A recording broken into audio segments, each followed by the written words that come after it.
జ్యోతిషాస్త్రరీత్యా ద్వాదశ రాశుల్లో 5వ రాశి అయినటువంటి సింహరాశి మిత్రులారా, మీరు మకా నక్షత్రం 1, 2, 3, 4 పాదములు, పుబ్బా నక్షత్రం అంటే పూర్వ ఫల్గుడి నక్షత్రం 1, 2, 3, 4 పాదములు, ఉత్తరా నక్షత్రం 1 పాదానికి సంబంధించినటువంటి మీరు సింహరాశి వారిగా పరిగణించబడుతున్నారు. ఈ సంవత్సరం మీకు 2024 శుభాశుభ ఫలితాలు ఎలా ఉన్నాయంటే, 2వ స్థానంలో కేతు సంచారం. దీనివల్ల మీకు రావాల్సిన ధనం చేతికి రావడానికి ఆలస్యం అవుతుంది. కోపం ఎక్కువ వస్తుంది. ఎప్పుడు ఒక విశ్రాంతి లేనితనంగా ఉంటారు. చిన్న చిన్న పనులన్నీ ఆగిపోవడం వల్ల పెట్టుబడులు నిలిచిపోవడం లాంటిది జరిగే అవకాశాలు ఉన్నాయి. అందుకని ఇది ప్రారంభంలోనే మళ్ళీ ఉగాది నుంచి అన్ని పుంజుకుంటుంది. మీరు ధన సంబంధిత విషయంలో పెట్టుబడుల విషయంలో కాస్త జాగ్రత్తగా ఉండండి. ఆలోచించి నిర్ణయాలు తీసుకోండి.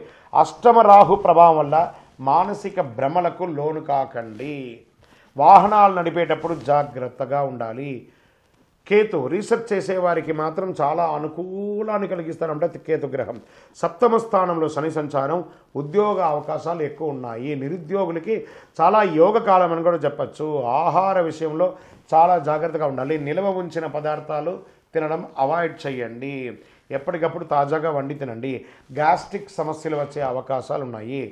7వ స్థానంలో ఉన్నటువంటి వివాహ స్థానం కాబట్టి వివాహ విషయంలో సంబంధించిన పనులు నెమ్మదిగా కొనసాగుతుంది.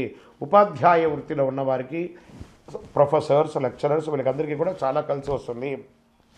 మీ స్త్రీలకు చాలా అద్భుతమైనటువంటి విషయం. వివాహం కాని వారికి యోగం. రాజకీయ నాయకులకి ఈ సంవత్సరం కాస్త మిశ్రమం కంటే తక్కువ అని కూడా చెప్పచ్చు. జాగ్రత్త. ప్రజాక్షేత్రంలో వెళ్ళేటప్పుడు నోరు అదుపులో పెట్టుకొని ఏం మాట్లాడాలో జాగ్రత్తగా మాట్లాడండి. డిఫెన్స్, పోలీస్, అడ్వకేట్స్, డాక్టర్స్ వీళ్ళకందరికీ కూడా మిశ్రమ ఫలితాలు ఉంది. వ్యవసాయదారులకైతే అద్భుతంగా ఉందండి. మంచి వర్షాలు రాబోతున్నాయి కాబట్టి భార్యాభర్తల మధ్య కాస్త అన్యోన్యత లోపం. ఐటీ రంగం వారికి చాలా మంచి ఉంటుంది. మార్పులు జరుగుతాయి. విదేశాలకు వెళ్ళాలనుకున్న వారికి కాస్త మిశ్రమం. డాక్యుమెంట్స్ అంతా కరెక్ట్గా చూసుకోండి. ఏ విధమైనటువంటి ఫేక్ డాక్యుమెంట్స్ లేకుండా చూసుకుంటేనే మంచిది. అన్ని రకాలుగా బాగుంటుంది.